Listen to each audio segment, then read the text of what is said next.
So President Obama and his surrogates are making the rounds to tout health care reform this week, repeating buzzwords that sound like what we all want to hear, but at closer examination are anything but. Protecting the uninsured and underinsured, building on the current system are just some of the administration's talking points. So is redirecting an answer to the question of just how it will all be paid for.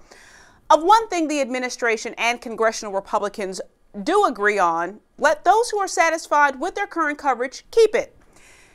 That's where the similarities end and the differences begin. Democrats are pushing mandates while Republicans insist on choice.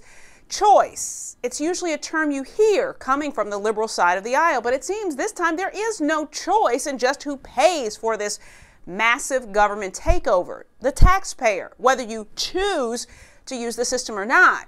And while we can all agree that healthcare does need fixing, more government mandates, which will inevitably result in ration care and fewer choices for patients and small businesses, should never be the starting point for reform.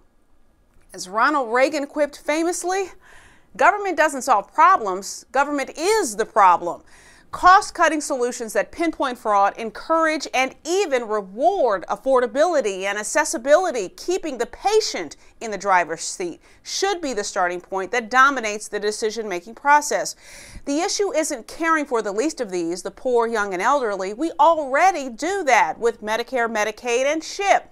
Programs, by the way, which are notoriously fraught with fraud at the expense sometimes of quality care. The government has yet to get a handle on managing this systematic inefficiencies in those programs. So why should taxpayers, 85 million of whom already have coverage, foot yet another massive government-controlled program that covers roughly 12% of Americans who, for one reason or another, don't? There's got to be a better way, one that doesn't insist on sharing the burden, won't put small businesses out of business just to comply, or penalize taxpayers for making the choice to have more choice in their own healthcare options. And one that also considers perhaps going after the medical and drug companies that seem to be driving up healthcare costs every chance they get. I'm no genius, but someone's got this whole thing bass-ackward. For the Washington Times, I'm Tara Wall, and this is Tara's 2 Cents.